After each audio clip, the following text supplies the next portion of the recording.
사용하는 언어 스타일이 매우 직설적입니다. 말을 빙빙 돌려서 하는 스타일이 아니라 그대로 표현합니다.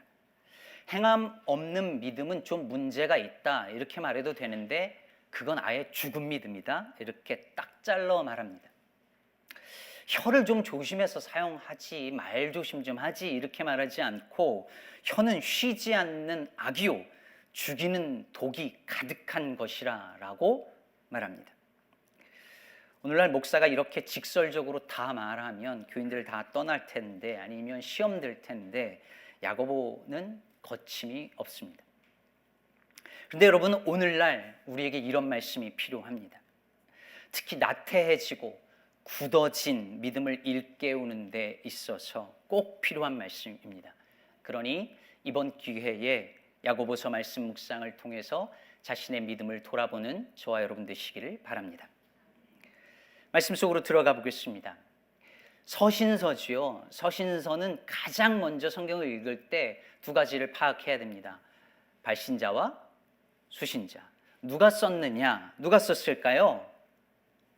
야고보서는 야고보가 썼죠. 근데 다들 야고보가 쓴 건 아는데 어느 야고보인지를 잘 모르는 경우가 많습니다. 왜냐하면 성경에 야고보가 되게 많이 나오거든요. 적어도 4명의 야고보가 있었을 것입니다. 그 중에 누굴까요?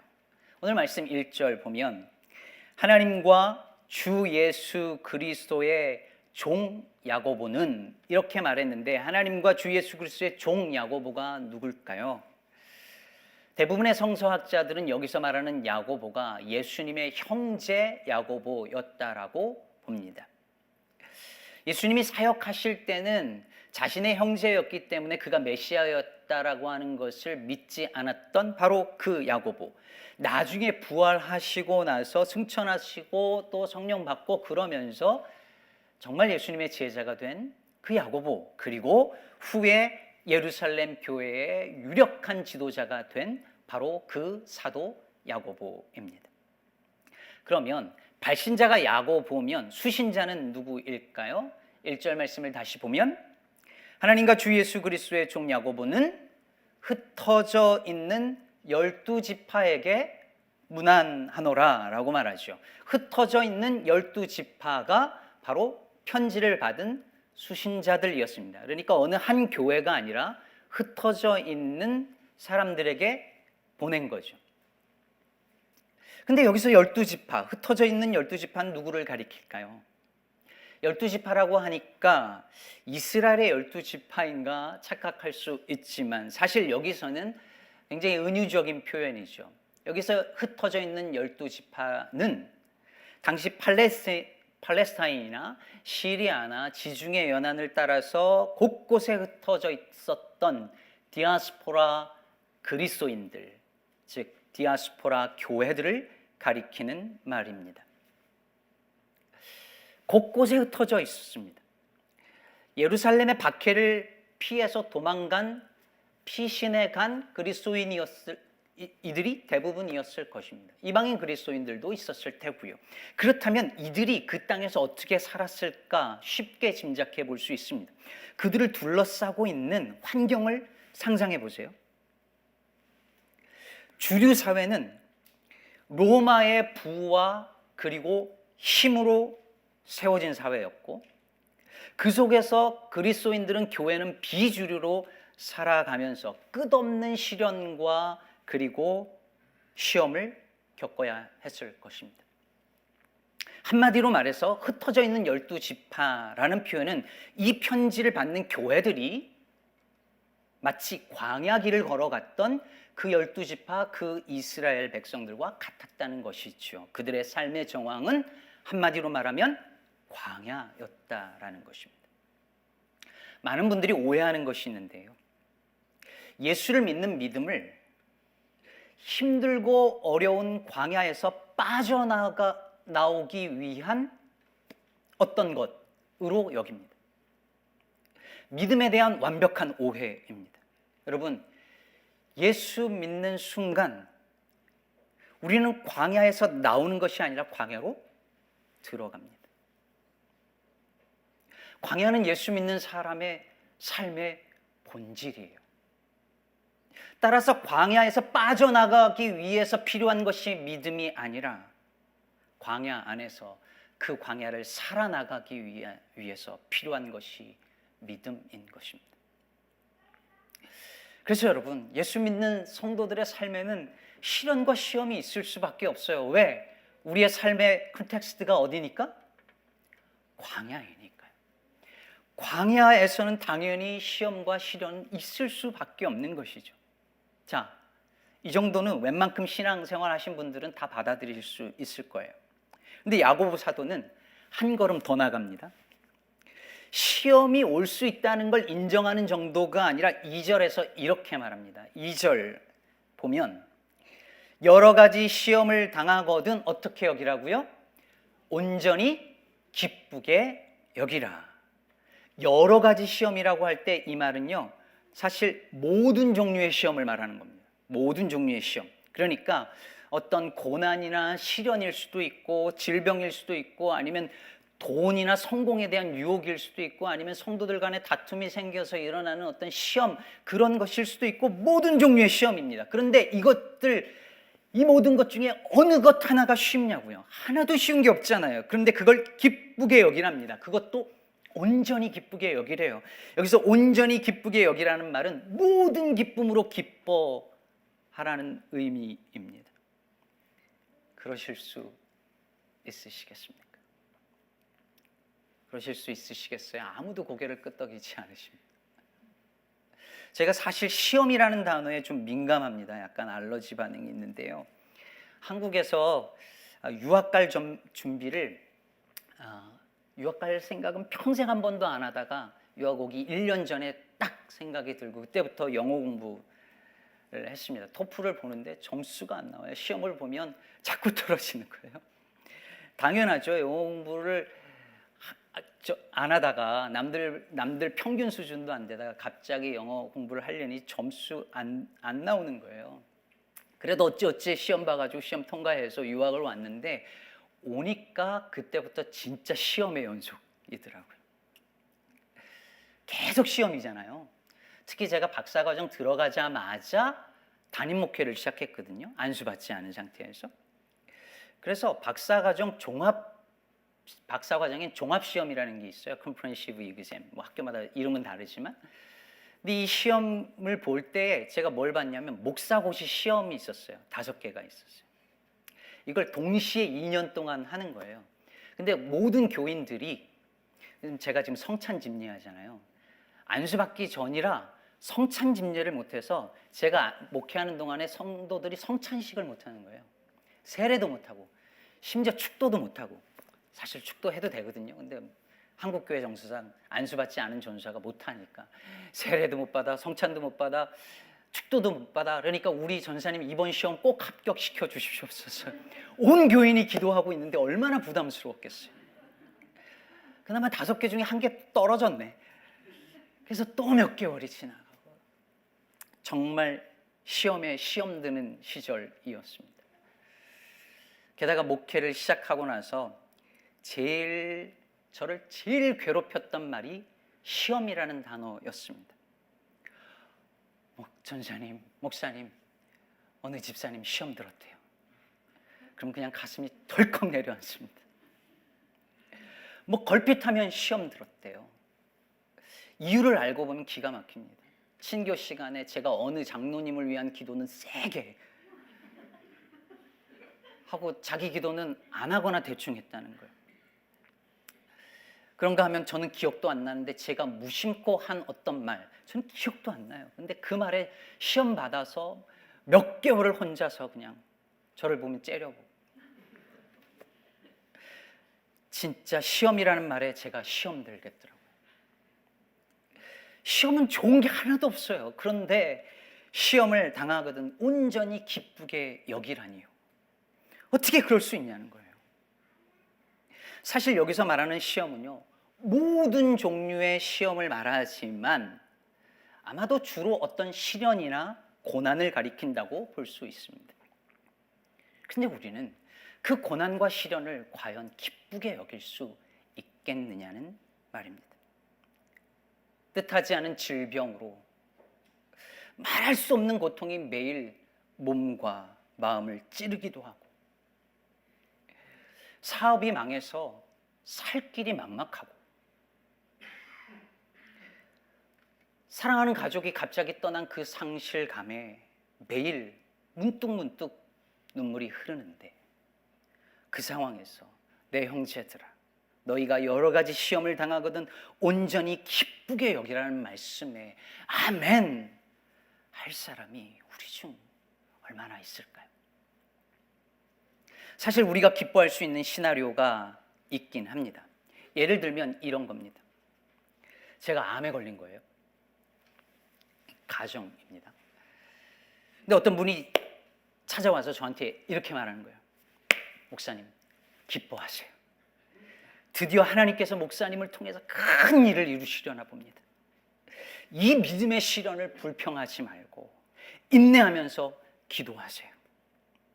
그럼 오늘 본문 나오는 것처럼 모든 사람에게 후히 주시고 꾸짖지 아니하시는 하나님께서 꼭 주실 것입니다. 절대 의심하지 말고 나을 줄로 믿고 기도하세요. 주께서 반드시 낫게 해 주실 줄로 믿고 기도하면 그 믿음대로 되어질 줄로 믿습니다. 그럼 목사님 병도 낫고, 그 과정을 통해 교회도 부흥할 것이고, 이 모든 일을 통해서 하나님 영광 받으실 거예요. 그러니 온전히 기뻐하세요. 여러분, 오늘 본문이 그런 의미일까요? 이렇게 힘들고 어렵지만 인내하고 믿음으로 기도하면 결국은 잘 될 거야. 결국은 나을 거야. 결국은 합격할 거야. 결국은 성공할 거야. 다 잘 될 거야, 마지막엔. 의심하지 말고 믿음으로 구하면 꼭 응답해 주실 거야. 그러니 의심하지 말고 이미 응답 받은 줄로 믿고 기뻐해 라는 말일까요? 저는 기도의 능력을 믿는 사람입니다. 저는 믿음의 기도를 통해서 병이 낫는 것들을 보았고, 제 눈앞에서 소위 안진병이라고 불리우는 지체장애인이 일어나 걷는 것도 보았습니다. 고난 속에 있는 분들이 오랜 인내의 기도를 통해서 마침내 그 고난 속에서 빠져나와서 하나님께 감사하는 그 현장에도 있었고, 저 역시 그런 경험이 있습니다. 하지만 동시에 아무리 인내하고 아무리 기도해도 끝내 그 기도대로 되지 않는 분들 수없이 봤습니다. 아니, 어쩌면 더 많이 본 것 같습니다. 제가 고등학교 때 예수님을 만나고 매일 하던 기도가 있었습니다. 하나님, 우리 아버지 술 좀 끊게 해주세요. 우리 아버지 제발 술 좀 안 먹게 해주세요. 진짜 매일 기도했거든요. 간절히 기도했어요. 구하라, 그리하면 주실 것이다 라는 말씀을 믿고 기도했습니다. 오늘 본문 6절과 7절에서 오직 믿음으로 구하고 조금도 의심하지 말라고 했고, 의심하는 사람은 주께 얻기를 생각하지도 말라고 되어 있잖아요. 그래서 저는 정말 믿고 기도했어요. 혹시라도 마음에 의심이 들면 이 의심 드는 마음 때문에 하나님이 안 들어주실까 걱정이 돼서 의심 들려고 하면 더 큰 소리로 기도실이 떠나가라 통성으로 그렇게 기도했어요. 근데 아버지는 그대로인 거예요. 저와 같은 경험을 했거나 하고 있는 분들이 얼마나 많은지 모릅니다. 저 혼자 생각인 건가요? 아니죠. 제 말 맞죠? 아무리 참고 기다리고 기도해도 그 깊은 그 긴 터널에서 헤어나오지 못하는 이들이 너무 많습니다. 그런데도 너희가 여러 가지 시험을 만나거든 온전히 기쁘게 여기라는 이 말씀을 결국엔 다 괜찮아질 거야. 다 잘 될 거야. 그러니 기뻐해 라는 뜻으로 이해하거나 설명한다면 그것은 그들의 고통에 대해서 눈을 감는 일이거나 아니면 이 말씀에 대한 왜곡일 것입니다. 오늘 본문 3절 말씀은 우리가 시험을 당할 때에 온전히 기쁘게 여겨야 할 그 이유에 대해서 이렇게 설명합니다. 이는 너희 믿음의 시련이 인내를 만들어내는 줄 너희가 알미라. 너희 믿음의 시련이 인내를 만들어내는 줄 아니까 온전히 기뻐하라는 얘기잖아요, 논리적으로. 여러분, 여기서 믿음의 시련이라는 말은 믿음에 대한 시험, 테스트 혹은 검증이라는 말입니다. 연단이라고 말해도 좋을 것 같아요. 그러니까 우리가 겪는 고난이나 시험이 우리의 믿음이 살아있는 믿음인지를 검증하는 것이죠. 그리고 검증할 뿐만 아니라 그 과정 속에서 우리의 믿음이 더 단단해지고 더 정결해지기도 합니다. 그러면 어떤 일이 일어난다는 거예요? 야고보 사도는 그 믿음의 시련이 인내를 만들어낸다고 말합니다. 여러분, 여기서 인내는 참을성을 말하는 게 아닙니다. 진짜 힘들고 어려운데 그냥 꾹 참고 이 악물고 머리에 딱 두르고 참을 인자 딱 3개 쓰고 꾹 참으면서 언젠가는 좋아지겠지, 주여 믿습니다 하면서 기다리는 게 아닙니다. 여기서 인내는 믿음의 사람들, 예수 그리스도를 믿는 믿음의 사람들 안에 주어진, 선물로 주어진 그리스도의 성품을 말합니다. 그래서 4절에 보면 인내를 온전히 이루라 라고 했는데요, 그러면 이게 끝까지 잘 참으라 라는 말이라기보다는 너희 안에 있는 그 인내가, 우리 안에 있는 그 인내가 그 일을 온전히 이루게 하라는 말이에요. 여러분, 영어 성경 NIV에 보면 이걸 이렇게 번역을 했어요. Perseverance must finish its work. 이렇게 말했어요. Perseverance must finish its work. 그리고 RSV 버전에서는 뭐라고 했냐면 Let steadfastness have its full effect라고 번역했어요. 그러니까 무슨 말이냐면 인내가 내가 인내하고 참고 하는 게 아니라 내 안에 있는 인내가 그 목표하는 것을 끝까지 성취하게 하라는 거죠. 그러면 내 안에 있는 인내가 그 그리스도의 성품이 끝까지 성취하려는 그 목표가 뭘까요? 이게 중요한데 그 목표 4절 후반부에 이렇게 말합니다. 이는 너희로 온전하고 구비하여 조금도 부족함이 없게 하려 함이라. 사랑하는 여러분, 바로 여기에 우리가 시험 당할 때 기쁘게 여겨야 할 이유와 근거가 있습니다. 시험을 당하면 그 믿음의 시련이 인내를 만드는데 그 인내가 성취하려고 하는 최종적인 목표가 뭐냐면 성도의 온전함이다 라고 말하고 있는 것입니다. 하나님 앞에서 조금의 흠도 부족함도 없는 그 온전한 믿음의 사람이 되게 하는 것이라고 하는 말입니다. 어떠신가요? 시험을 당할 때 기뻐해야 할 이유가 성도의 온전함에 이를 수 있기 때문이라니 이 말을 듣고 정말 기쁨이 생기시나요? 김이 빠지시나요? 아니, 내가 지금 당장 몸이 아파 죽겠는데, 병들어 죽게 생겼는데, 사업이 망하게 되었는데, 사랑하는 가족이 떠나갔는데 온전한 성도가 되는 게 무슨 의미가 있다고 그것 때문에 기뻐하라는 건가요? 이 와중에 그걸 기뻐하면 그거 위선 아닌가요? 라고 말할 수 있죠. 그런데 여러분, 야고보 사도에게 그리고 초대교회의 참된 믿음의 성도들에게 그것은 성도의 온전함에 이를 수 있는 그것은 그 어떤 것보다도 중요한 기쁨의 이유이자 근거였습니다.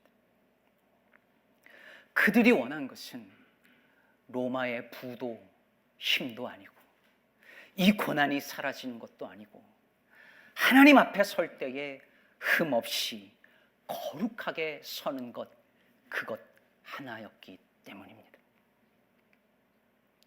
그것이 우리를 향한 하나님의 최종적인 목표인 것을, 목적인 것을 알았으니까요. 그래서 여러분, 우리가 고난당하고 시험당할 때에 우리가 정말 무엇을 원하는 사람인지, 우리 인생의 지향점이 무엇인지, 아니 우리가 어떤 사람인지가 그제서 드러납니다. C.S. 루이스의 순전한 기독교에 보면 이런 대목이 있습니다. 이 세상에 어떤 경험으로도 충족되지 않는 열망이 있다면, 열망이 내 안에 있다면 그것은 아마도 내가 다른 세상에 맞게 창조되었기 때문일 것이다. 사랑하는 여러분, 만일 우리 안에 어떤 성도들 안에 고난 중에도 이 믿음의 시련이 나를 온전한 성도로 만들기 위한 하나님의 길이라는 것을 믿고 그것을 인하여서 기뻐할 수 있다면, 내가 원하는 그것이 이루어지는 것으로 기뻐하는 것이 아니라 정말 하나님 앞에서 온전한 성도에 이르는 그것으로 인하여 기뻐할 수 있는 마음이 있다면 그건 아마도 그 사람이, 우리가 다른 세상에 맞게 창조되었기 때문일 것입니다. 그렇지 않고서야 어떻게 고난 중에 그 사실 하나로 기뻐할 수 있겠습니까?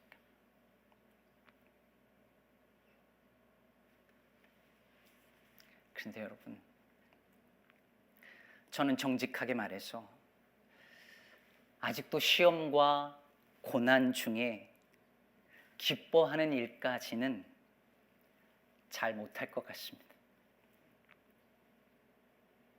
작은 고난 속에는요, 제가 그렇게 해본 적이 몇 번 있지만 끝이 안 보이는 고난의 터널을 지나갈 때는 받아들이고 수용하겠지만 기뻐할 자신은 사실 별로 없습니다. 여러분, 그럴 때 우리는 어떻게 해야 할까요? 어떻게 기도해야 할까요? 여러분, 고 박완서 작가를 아실 거예요. 1988년 박완서 작가는 남편을 잃고, 그 사람들이 그 올림픽의 그 열기가 다 식지 않은 그때에 남편을 잃고, 그리고 불과 얼마 지나지 않아서 사랑하는 외아들을 잃어버립니다. 사고로 아들이 죽어요. 여러분, 부모보다 자식이 먼저 죽는 경우를 참척의 고통이라고 하죠. 참척이라는 말은 너무 슬퍼 참혹할 정도의 고통이라는 뜻입니다. 박완서 작가는 그 참척의 고통 속에서 먹은 음식을 일부러 다 토해내고 십자가를 집어던지고 엄청난 고통 속에서 몸부림쳐요. 그러는 중에 통곡 대신에 일기 형식의 글을 쓰는데 그 일기에 이런 대목이 나옵니다. 수녀원에 가서 있었던 그 자신의 경험이에요. 주님, 당신은 과연 계신지, 계시다면 내 아들은 왜 죽어야 했는지, 내가 이렇게까지 고통받아야 하는 건 도대체 무슨 영문인지, 더도 말고 덜도 말고 한 말씀만 해보라고 애걸하리라. 애걸해서 안 되면 따지고 덤비고 쥐어뜯고 사생결단을 하리라. 나는 방바닥으로 무너져 내렸고 몸부림을 쳤다. 방안을 헤매며 떼굴떼굴 굴렀다. 나는 마침내 하나의 작은 돌멩이가 되었다. 돌멩이처럼 보잘것 없었고 돌멩이처럼 무감각해졌다. 그리고 돌멩이가 말랑말랑해지려고 기를 쓰듯이 한 말씀을 얻어내려고 길을 썼다. 돌멩이가 말랑말랑해질 리 없듯이 이 한 말씀은 새벽 미사를 알리는 종소리가 울릴 때까지도 들려오지 않았다. 처절한 밤이었다. 박완서 작가는 주님께 한 말씀만 달라고 부르짖습니다. 왜 그러셨는지 한 말씀만 해달라고 애원합니다. 왜 내 아들이어야 했는지, 왜 내 아들을 데려가야 했는지 한 말씀만 해달라고 애원합니다. 저는 이것이 시험을 당하거든 온전히 기뻐하는 것이 마땅함에도 차마 그럴 수 없는 이들, 그럼에도 불구하고 주님을 포기할 수 없는 이들의 가장 정직한 기도가 아닌가 싶습니다. 그리고 그것이 야고보 사도가 인내를 이루기 위해서 5절 이하에서 지혜를 구하라고 말했던 바로 그 지혜 아닐까 싶습니다. 내가 왜 이 땅에서 이런 일을 겪어야 하는지 하나님, 나 도무지 모르겠습니다. 지혜가 없어서 도무지 모르겠습니다. 한 말씀만 주옵소서. 왜 내 아들입니까? 왜 내 남편입니까? 왜 내 아내입니까? 한 말씀만 주옵소서. 박완서 작가는 아무리 불러도 대답 없는 주님으로 인해서 절망하지만 그 한 말씀을 구했고 결국 밤냄새로 찾아오시는, 밤냄새 속에서 찾아오시는,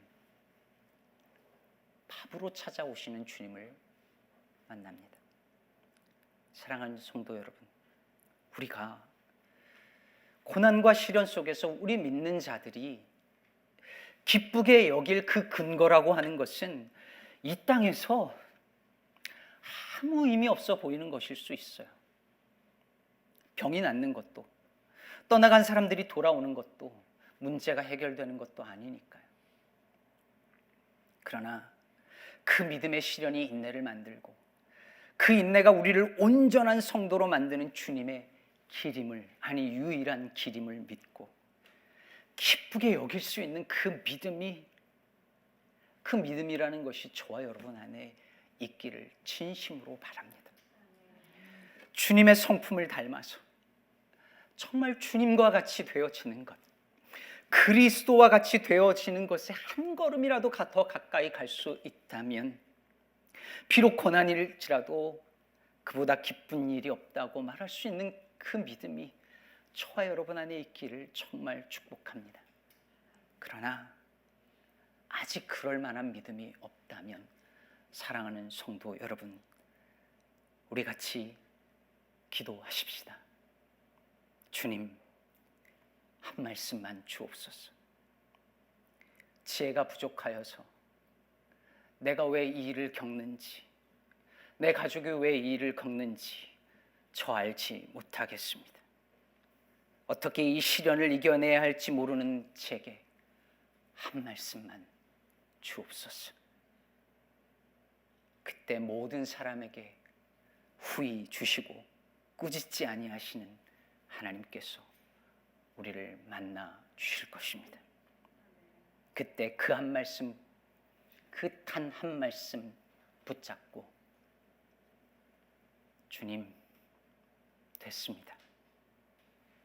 이거면 족합니다 하고 또 그 광야길 뚜벅뚜벅 믿음으로 걸어갈 수 있는 저와 여러분 되기를 주의 이름으로 축복합니다.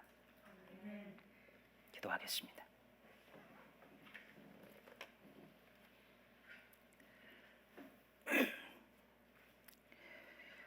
사랑하는 성도 여러분, 이제 우리 함께 말씀을 기억하며 기도하실 때에 어떤 종류의 시험이든 우리의 삶은 광야이기 때문에 매일 시험의 연속일 것입니다. 그 가운데서 우리가 기뻐해야 할 이유가 병이 낫고 사업이 잘 되고 성공하고 이 땅에서 많은 사람들이 원하는 바로 그것이 아니라 하나님 앞에서 온전한 성도가 되는 것이라는 사실이 우리들에게 정말 기쁨의 이유가 될 수 있도록 도와달라고, 그런 믿음 달라고 오늘 기도했으면 좋겠습니다. 그러나 아직 그 믿음에 이르지 못했다면 주님, 한 말씀만 주옵소서. 지혜 한 말씀만 주옵소서. 그러면 숨을 쉬겠나이다. 그러면 살겠나이다. 오늘 말씀을 기억하시면서 주님께 그 한 말씀 구하며 우리 다 같이 합심해서 기도하시겠습니다. 사랑의 주님 감사합니다. 오늘도 하나님 앞에 시험과 고난